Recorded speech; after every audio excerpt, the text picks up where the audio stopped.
Juan Pablo, have I told you about the amazing benefits that you'll get from the Jehovah's Witness Church? You haven't.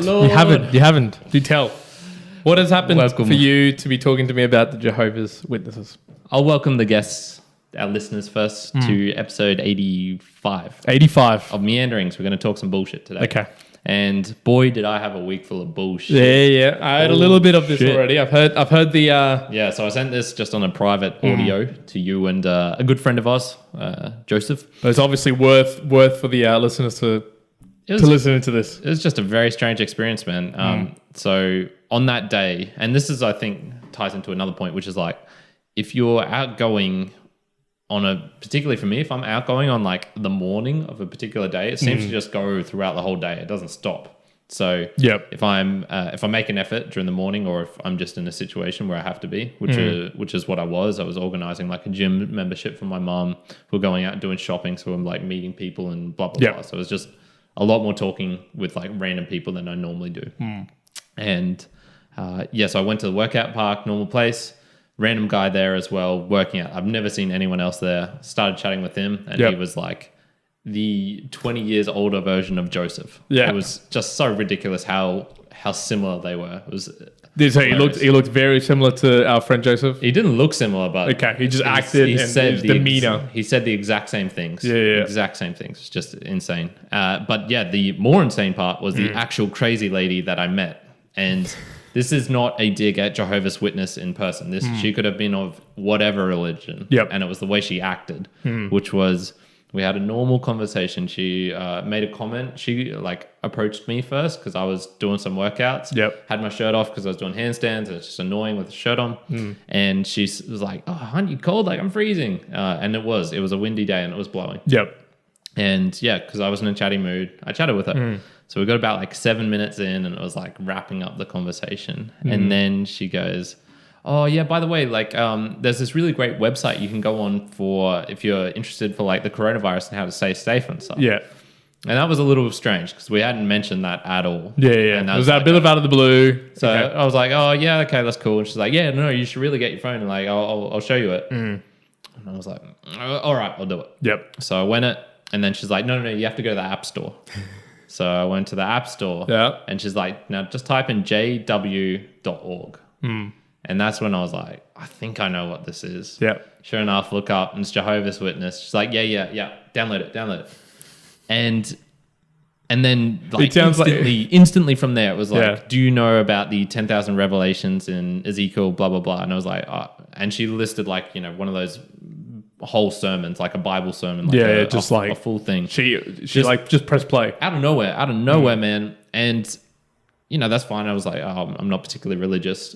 She's like, "No, blah blah blah, but don't you know about like how Prince Andrew is a pedophile and that the COVID, like the world's running out of money because all the world leaders have no money because of COVID, so they're going to go after the Christian church and all this thing." And I was just like, "What the fuck? Where did this come from?"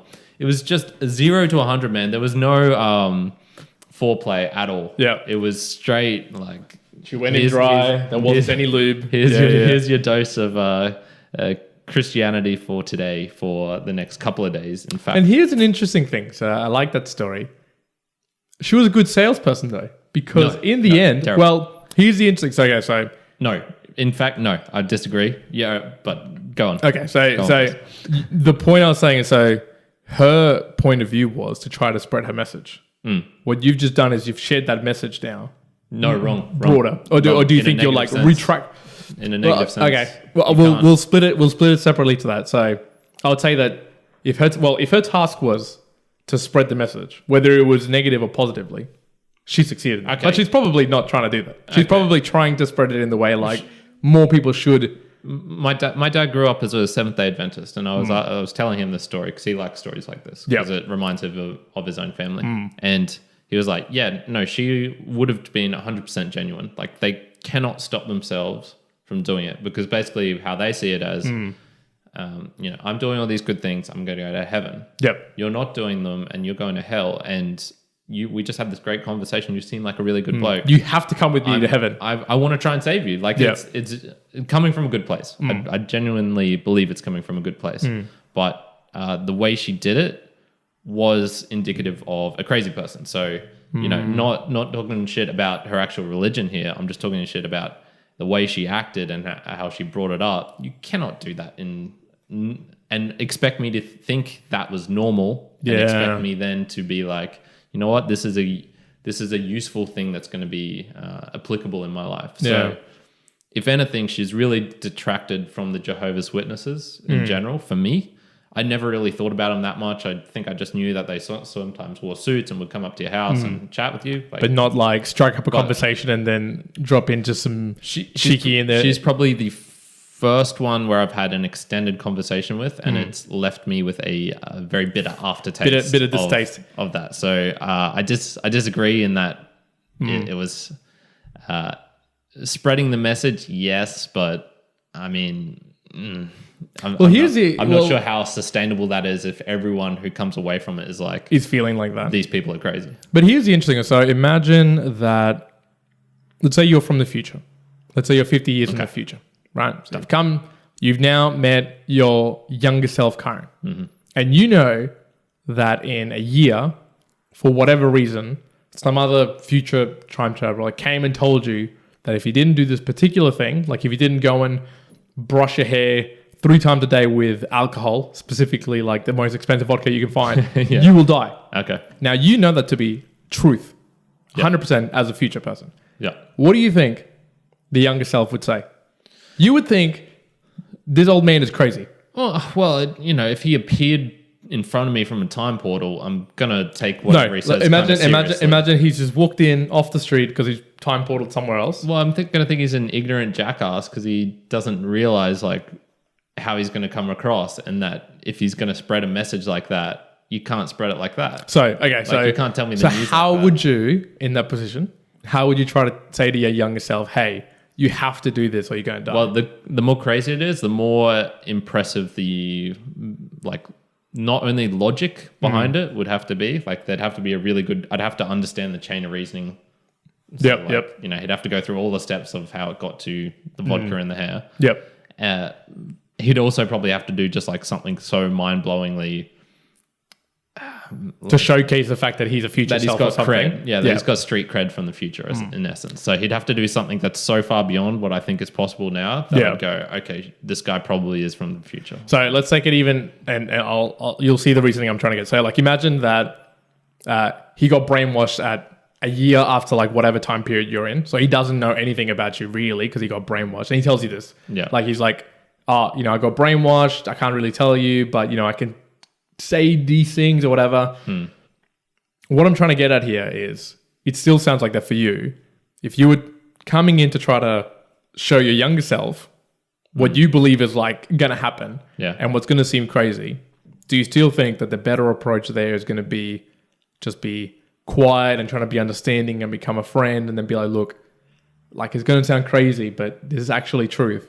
To try to get your younger self to imagine? Yes. Okay. 100%. Yes. So, do you think that the lady, if she had done it in a different approach, so rather than just being like, Jehovah's Witness, if she had a more of a slow approach, she'd be like, oh, well, I believe in this. Because, and the reason I'm saying is that to her, like you're saying, like your dad's take on it, to her, it's like 100% truth. That is like, this is the reason she's telling you. Yeah. So, if she had gone in a bit of a slower approach, because it sounded like you were interacting in an okay way. You guys are having a conversation. Yeah. If she approached you and said, look, I actually believe in this things, and you get talking about that, and then she said, well, it's to do with this. I'm Jehovah's Witness. This is what we do, and we might get a bad connotation that we talk about like this, and we push you, but we just kind of invite people to understand what we're talking about. I think if she'd approached you that way, this story would have come out a little bit differently. Yeah, for sure. It probably wouldn't even be worth speaking about right now. Yeah. But my perception of her would be, and Jehovah's Witness in general, would be so much better. Yeah. It would be, it's like, it's sort of like the pragmatic, right? So you've got this message that you want to spread. What's the best way of doing it? Is the best way of doing it spamming it on every comment on Instagram? Jehovah's Witness is the best. And then linking to their website. Yeah. She could also be doing that, but that's probably not going to work that well. Coming up to me like she did probably isn't going to work that well. Yeah. Because I've just lumped her in and, sort of by default, unfortunately, her religion with crazy people. And like, next time I hear Jehovah's Witness, I'm probably going to remember that. And then, it's not going to be on like the list of ideas of potential things I could do in the future or which are worth paying attention to. But I wonder if she also has had success in obviously getting people to either convert or go along with I think Jehovah's people like Witness, her. which I think would be like, because I'm imagining a type of individual, not like you, because you don't uptake things quickly until you've thoroughly like thought them through. So imagine someone who's a little bit not gullible, but just likes to kind of jump in the bandwagon of something. So, she's talking, she's getting, engaging, you're really happy. And then she kind of gives you an offer, whatever that offer may be. You almost kind of feel rude to not take it up because all of a sudden you've had this good time. You feel like, I'm if you're looking for her. something. If you're someone who's looking for something and something comes along and is, pushed in front of your face like that. Yeah. Yeah, for sure. Here's another little point. So right at the end, she was, she'd made herself plainly... she made it obvious now that she's Jehovah's Witness. and that she's, a little bit crazy. Yeah. And so I was like, just doing all the things that you normally do to try and stop a conversation. I stopped looking at her. I started like stretching and doing like... Yeah, you were just doing other things to just kind of like one-word detach. answers to whatever she was saying, not maintaining eye contact. Doing everything I could to get across the point that it's like, okay, no, I don't really want to continue this conversation anymore. Yep. But she said something that like piqued my interest and I was like, all right, I'll give a little bit, I've got to return some favor here. I'll do the risk of re-engaging her and giving her like more steam to keep coming. But it was something interesting. And she's like, the way she said it made it sound like this app in particular had converted her and had converted her recently. So I was like, okay. Oh, so did you just recently join or something then? And she worded it such strange because it made me, she was like, yeah, this material really helped me like this blah, blah, blah. So that's what made me think it was to do with the app. So I was like, oh, so did you join recently? And she said, no, it was actually like 39 years ago till like the 6th of October. So she knew like the exact date when she got converted. So I definitely would say that she is the type of person who that exact same approach worked on her. So someone came up to her in that manner. She was looking for something for whatever psychological reasons or whatnot. Yep. She jumped into it, found it really useful. And then it's like, okay, this is how you get people to join and save their souls. You act like a crazy person. Yeah. Well, yeah. Oh, it's an interesting thing because I'll expand it now because I was going to talk about like pyramid schemes and, those sort of like Amway. And I've got some nice stories in that, but it can be across other platforms and other things. And it's interesting when we say, because when you think, okay, that person's crazy, and you could like collectively think of that about a lot of other people, like people at Amway, you could look at it from the outside and go, man, some people are trying to sell me this Amway product. Like, they not understand that they're in a pyramid scheme, that there's this going on. This product you're trying to sell me that's supposed to be like the best in the world is only sold by that company. Like, that's why nobody else sells it. Like, why would people be... All this sort of stuff. But they can't seem to see that. Like, they don't see the craziness within. Like, they don't, for some reason. I'm sure there's probably a reason, but the one I want to attach it to is because they have found probably either like that family structure or that support structure where it kind of validates whatever they're saying. So, say in a Jehovah's Witness or if you're an Amway, you've got like some key structures, whether it's like financially you're going to be better off or you're going to have a better life or a more flexible life, that entire structure sets up in a way that, look, you do this, you're getting all of these positive things. Like, how wouldn't you want to do it? So to them, it's completely not crazy. Like, to them, it's just like completely, this is the way you should be doing it. Do you think you could talk, like you could have talked her out of being a Jehovah's Witness? On the spot? No way. Do you think, how would you go about trying to talk her out? Because this now spreads beyond that. Like, I'm just thinking, say you have a good friend or people who, in a more global view, most people go, okay, you're not in the right place. So you're in a cult, you're in something else where they can't, for whatever purpose, logically, they can't objectively see that they're in some kind of either almost danger or like in just a space it's going to be an issue. Because I had a friend of mine who went into Amway and he then kind of the way they try to get me in, right? And I'll tell the story. They try to go like, oh, well, you're an engineer. Wait, so how long ago was this? Oh, testing me now. 5 years now. Okay. 5 years now. And essentially, as I set the scene 5 years ago, I'm skipping along. I'm skipping along. I'm an engineer and I'm working at Brisbane City Council, and they say, look, I've got my uncle, he's an enterprise engineer. Like, you should kind of get together. Maybe he can help you out. I'm like, fantastic. Catch up. I have a bit of coffee.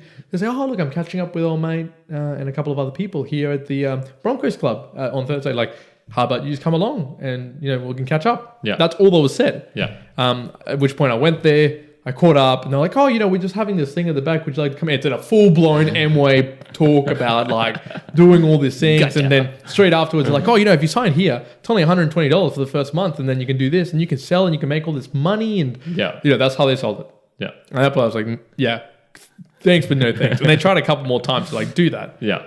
But to them, it's complete. Now, I tried a couple of times to kind of talk to them and be like, look, this is why I don't think it's working. Like, I think he eventually actually got out of it. But they obviously, they're in it for some reason. They're for a purpose. How would you try in that position, or in the position, how would you try and get her to a better place? Or get her to see a more global view? So it doesn't have to be out of Jehovah's Witness. It just has to be a global view that like that might not be the only path forward. Yeah. I mean, first of all, I probably wouldn't do it for her because she's just some random person. All right. Say it's your mum. Yeah. So say a loved one. It needs to be like a situation where I actually would do something. I have always thought, and through practice as well, realized for myself that like I'm not that charismatic and great a talker to be able to dictate people the way cult leaders and stuff can do. Like I don't have that in me. So, it's sort of good because I won't be able to abuse that power because I don't have that power. Kyrin will not be a cult leader anytime soon. I don't think it's going to happen. No. Number two is that for me, it's always been following, I guess, like a role model rather than the actual words that'll do things. So, for example, my brother, when he was my age, like 16 or something, let's say that. I knew he had some sort of like, he was very similar to me in certain ways, and I could see like the way he would sort of like, not judge himself, but I think he had the same body issues that I did, which was like super skinny. We were very, like, we come from a very skinny family of people. And, I realized how massive the gym had an impact on me. Like going to the gym gave me so much confidence. It helped me in like so many ways. And, it was like, okay, I think this would be really good for him. How should I try and get him to do it? And you can talk to people. I said a lot of times like, hey, come to the gym with me. I was always offering, always like badgering, but it was getting to the point where I was being, an asshole, and like he wasn't wanting it. Like I was making him feel bad or awkward because I was doing it. Yeah. So for me, it was like, okay, well, I'll just keep going, and I'll like, if he ever asks like, oh, how'd you get confident, or why are you doing better? Be like, gym. Like, this is what it did. So for me, if it was like my mom or something, I'd just try and spend as much time around them in a positive way, I guess, so that they're like, okay, this is a positive person. Like, what's he doing? Blah, blah, blah. Yep. Yeah. I don't like to try and tell people what to do and what not to do. So, yeah. It's an interesting one, isn't it? I'd be in a predicament if it was like, she joined like a devil worshipping cult where she had to regularly give blood and was getting like those scarification tattoos and shit like that. That would be a time where I'd be like, okay, maybe I do need to have serious talks and like serious implementation. But how I'd go about that, I have no idea. See, this is the way that I do it, the tactic that I would play, because it would also help you get to the point where you'll truly see whether you're calling someone crazy without like the right purpose. So I think the way that I approach it is to just try to base them in reality as much as possible. So it's not me telling them what to do. It's getting them to see reality for like its absolute basic purpose. But then you'll also, in that process, find that there's things that, like, generally we wouldn't consider people crazy to do this, right? So if you're a Christian, right? Or if you're whatever else, any other sort of religion that isn't like trying to kill someone or doing something, quite extreme. You could try to do this sort of tactic where you're trying to bring people to reality and be like, well, why do you think there's a God? is that, is it physically, is it chemicals that you see, or like bring it down to physics, bring it down to logic, whatever it may be. But with things like that, like say Christianity, you can break it all the way down to some level, which at the very like core isn't even that, like it's still quite okay. Like you can still make decisions, like almost rational thoughts of like why that is true and why that works well. Now, with something like something that you're worshiping the devil and you have to give away blood, you can probably get to a reality point, a check, and being like, is giving blood good? Like, is giving your blood away and like... who it is, man. Yeah, Red Cross, Yeah, okay, well, and the Red Cross are using it for the right purpose. And you're like, okay, but is it, you're feeding this goat. You're all just feeding this particular goat. Yeah. Like, is that good for the goat? You get like, is it? Or they'll be like, "One, you're doing a terrible job." Well, it's not good for the goat. You're convincing me to. Gee, like I'm convincing you. But I think it's reality tests, like getting down to some real reality tests, or just basing it to like really deep whys people are doing it. I think a lot of the times, like say, I'm imagining with the Amway one, when I was talking to this particular individual, I was talking about like, oh, well, sometimes they didn't obviously go all the way deep, but one of the questions I was asking was kind of like, well, why are you doing it? Like, what's the purpose? And one of the things they say, well, I want to make money. They say like, if I get to level diamond, I'm making $200,000 a year, and I'm able to travel and have holidays and have all these things. And I think I specifically, because I hadn't really read much into it, and I just kind of did some research, and I talked to him again a couple of weeks later, and I showed him mathematically, because there's a mathematical thing where at a certain level, you cannot make like past $40,000. In fact, you'd have to, even in some of those pyramid schemes, the way that it's set up with those levels, if you're already like at the bottom third of the pyramid, you have to hire more people than the entire population of Earth to become that level, because that's just the way that it works with the structure. Yeah. So I was just showing them like the pure maths on like he was just like, oh no, but you can get there. And I said, well, but to get there, you need more than 8 billion people in the world to all go into this because of the way it's structured. And that was it. Like there wasn't like it still was like, oh well, but these people do it. And I said, well, yes, because mathematically they begin it and they can do that. Yeah. But you can't. Yeah. And it didn't go beyond that. Like there wasn't any more discussion past that point. So I think if you can get to a point where it's like almost irrefutable logic, where you can go, okay, well, how can you explain this? And it's when they make that connection in their mind to go, oh, well, I don't know. I can't really explain it to you. Like, I don't know where that came from. Then it's like, and it helps them unlock it. But in other cases, and I'm not saying that's foolproof, because you're right. There's a lot of places where, someone's going to be actually crazy to think that logically, like, I don't know, maths doesn't even apply here. It's just like, oh, well, no, I believe it. So, okay, whatever. Yeah. Well, I think the other good, I guess, like meta rule to have is maybe not try and convince them right on the spot, because this is something we talked about before. Changing your mind in the moment is so difficult. Yep. I hate doing it. Like everyone hates doing it. It doesn't feel good. So I think the way you go about it should not be too pressing. It should not be too hard. Like I think it, like if I had to say like what she did wrong, she came at me too hard. It was if she'd had a more gentle, softer approach of trying to convince me that this was great, that probably would have worked better. So just because we're talking about like not insanity, but being on like the wrong side of an argument, you can also have the reverse one where you're correct, but everyone else thinks you're the crazy one. So I just finished watching the Big Short inside the Doomsday Machine. I read the book however long ago it was, like 5 years ago. Yep. That was really interesting because those were people who saw, truth and reality, but no one else did. And so they were the crazy ones, right? And so they're like, we need to try and help everyone because this is going to end up really badly. Yeah. For those who don't know, it's about the 2008 financial crisis, and like, a handful of people saw it early on, and then were able, like, not only saw it but put their money where their mouth was and said, I'm going to like make money off this by shorting all the people who think like the real estate, mortgages, CDCs. Well, they specifically shorted that the US housing market in the expectation that these huge loans and these sub-market sort of packages were just going to blow up in everyone's faces. The subprime mortgages, the collection of subprime mortgages into CDCs and CDOs and all that other shit. So, okay, that person, right? So you think you've found it, right? You've found like something that's true, that's real, but everyone else thinks you're insane and you're like questioning yourself. How, in that sort of situation where you're not in the majority, how do you go about convincing someone? Because it's, that's essentially the same scenario she's in.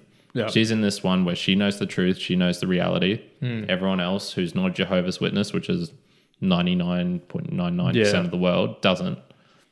I think it's sort of the same thing, I guess. I think, but you have to begin at like trying to. I mean, this is what I would say: communicating in as much of like a slow, logical truth in some sort of story that you can communicate. So I'll give you an example. Yeah, I kind of thought, but I would always say like, "This is us." One's a flat earther. This is us, right? Confirmed. Before the market dropped, I was telling you guys like, Afterpay, Zip, you got to get buy now, pay later. Get it right now, right?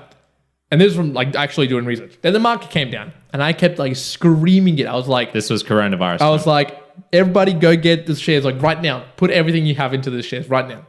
And then it went up. Yeah. Now, it's not that nobody saw this. I'm sure there's lots of other people here. But if I had to, because I did the wrong way. I kind of went like the Jehovah's Witness ways, if you can recall. I was just sending messages to our group being like, buy the shares right now. Buy the shares. Only one of our mates listened to this. He was the one who put his like the money in and I was like, okay, fine. Yeah.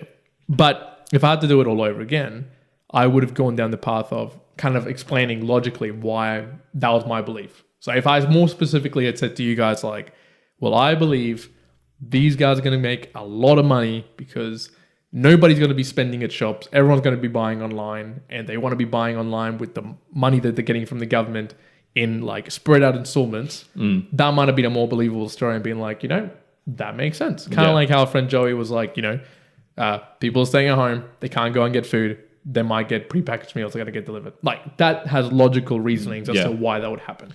I think in that sort of scenario as well, though, you'd have to step people through like a very slow. So obviously they came to a realization of why that was.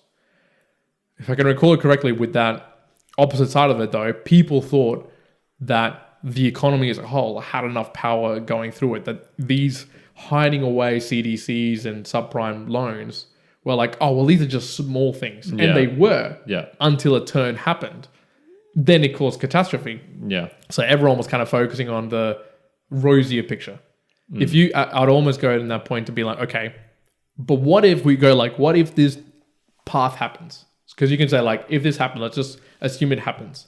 Then you can kind of logically step people through that particular thing. And again, you're not going to get everyone, I don't think, but you might get a few more people if you explain with logic. Yeah. If you did it like the one approach where you're like, you got to go do this, like you got to do this now, which I think a lot of people, when you get asked at the gym or you get asked anywhere, hey, how do I do this? And you say, 100 pull-ups. This is how you do it. Like, this is exactly how you should do it. Yeah. They might do it, but no one's learning. No one's taking like why. There's no reasoning behind the why. There's no logic. And maybe the uptake of that is also going to be quite low. Yeah. Look, there's a couple of things that you could have done, like me retrospecting, that might have worked on me. Number one, though, was, out of our friend group and all of those who saw it, most of them didn't act on it because they weren't in the mindset of investing money. True. So they didn't have money on hand. They didn't care to invest in the stock market. They didn't know how to do it. So you're talking about like, buy this one particular share. And they're like, how do you buy shares? Yeah. So, but for me, we also had a friend who got burned hard with shares. Yeah, that is true. But for me, right, if you would have needed to start at a higher level, right? So you're just talking about this one share, buy this one share. But I've heard that lots. I've seen that in lots of other places and, had people telling me the same thing. Like, buy this one share, blah, blah, blah. And so I should have started at sector level. Yeah, you probably should have been like, look, this is why, this needs, you should be focusing on this area as a whole. And then, explaining why from there, from like that particular company. But yeah. So it's funny though. So like just getting back to how would I react if like I was in the majority versus the minority and trying to convince someone. I think your process probably needs to be roughly the same. Still like a gentle, smooth approach. time in contact with that person or group that you're trying to change. Yep. And yeah, not being too hard, I suppose, like, and you'd have to just consider the mindset of the person, and then also just be like, if it doesn't work, fuck it. You know, that's just that's just move life. on. Yeah, I can't convince everyone. I can't do everything. Oh, the other thing I was going to add, and just more even broader, but building rapport would obviously help. So Yeah, you know, trying to tell something to someone and get them to believe on something that doesn't know you at all, as opposed to kind of knowing you or even following you, that's going to be a little bit different. So, yeah. You know, if you build up, like Mere Mortals on day 1, we had probably 3 listeners. We had 2 of them being me. 2 of them being Kyrin, 1 of them being my mum. And we had like whatever it was on Instagram, 10 followers. Yeah. Right? Like nothing. And I'm sure at that point, if I had talked to any of the ones that we talk to now from across the world, and we'd said anything about, you know, oh, this is how you guys are doing this, like, oh, maybe you should try this. We try to convince people of doing whatever. Not that we're doing that really now, but if we had, I'm sure no one would have just cared at all. Like no one would have even responded. They'd just be like, who's this? What's going on? Yeah. But now that's been almost a year. We've had conversations with people. We've connected with people, not even for the purpose of trying to, you know, alter anything, but just by supporting other podcasts out there and other people. I think, again, if we reached out now and did something, you'd have a little bit more rapport with people that you could get them to believe in something. Yeah. So, and yeah, if the rapport of us was 10 Instagram followers and we were trying to convert people to Jehovah's Witness, I think it would be really difficult. Yeah. It's a little bit easier now because there's a bit of a following. Not super easy, but it does become a little bit easier if you've got a bit more. If we put out a blanket post on Instagram of Jehovah's Witnesses, it'll just all post now. It'll just be like JW. Yeah. So today's podcast has been sponsored by Jehovah's Witness. So thank you very much. Nice. They dropped us a nice 10K to discuss on this today, which has been great. So thank you very much.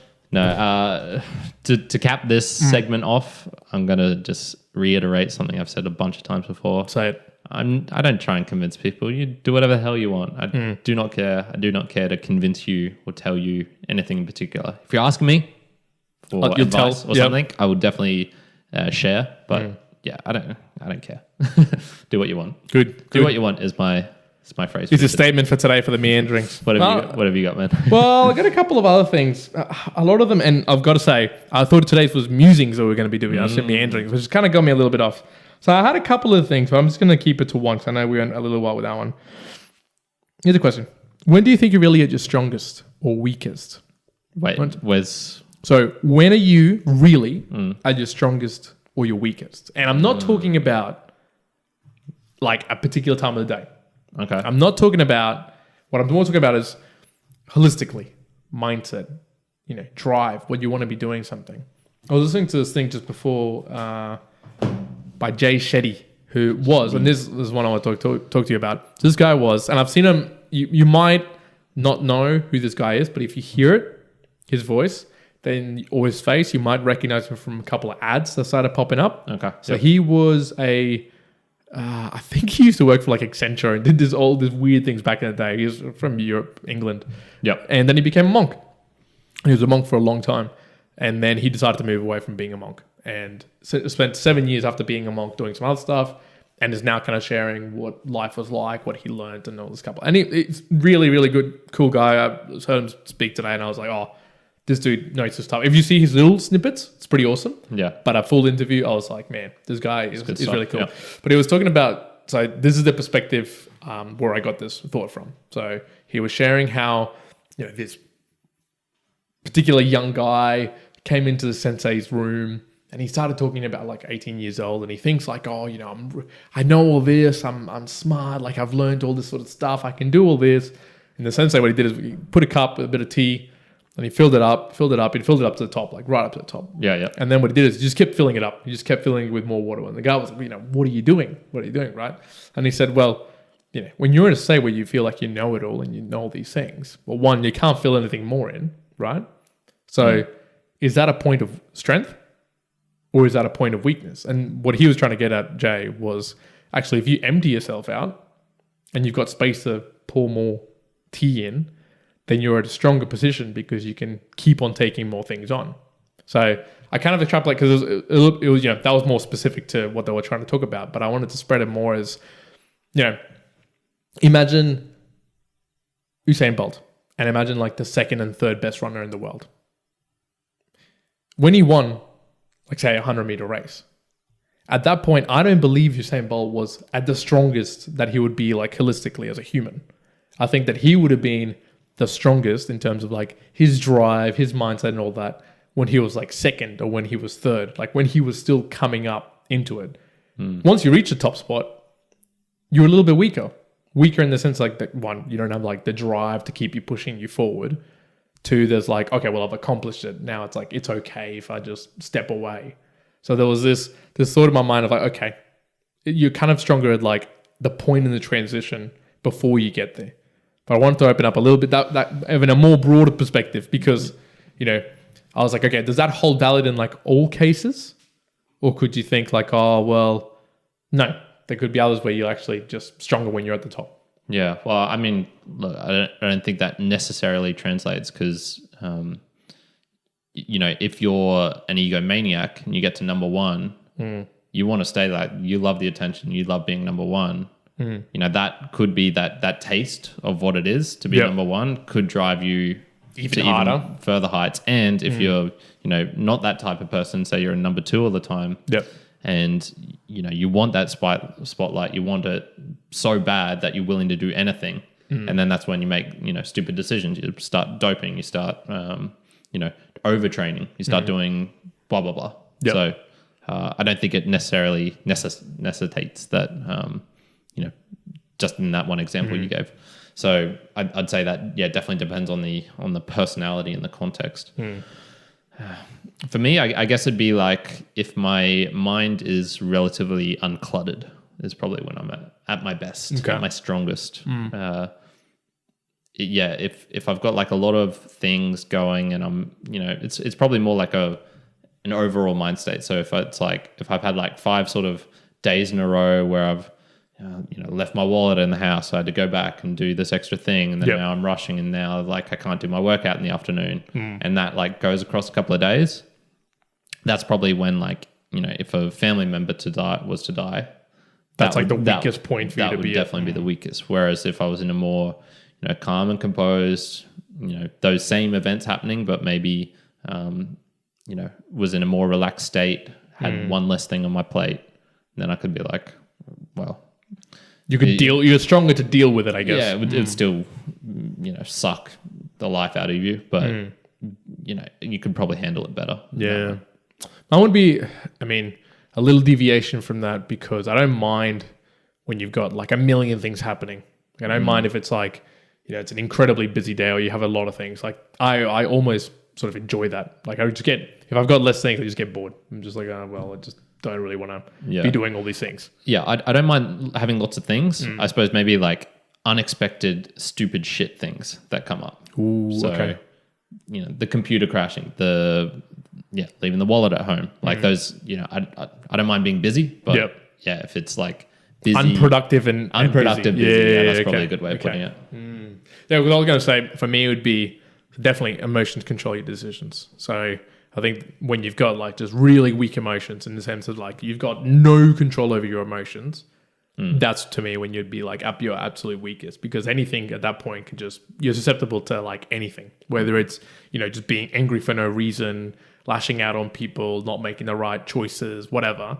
Yeah. All your decisions are just driven by how control you are in your emotions. And so inversely, when you're at your strongest from an emotional perspective, whether that's, you're listening to music and you're on a high because you've gone on a run or whatever else, it kind of makes whatever decisions, even if they're really tough, to be just like slightly easier. Yeah. So when would you find yourself in a highly emotional state? What would be a strong emotional state? No. Well, you were saying so like being emotional was bad, I'm saying in emotions control your decisions. This is not like I wouldn't say like in a strong emotional or a weak emotional state. Okay. In the description, I'd say to me like strong in like positive and strong in like a negative sense. So how would you be in a negative one then? Like even a really strong negative emotional state. So what would lead up to that? Like just give me an example. So I was telling you like in a busy day where unproductive things came up for me. That would it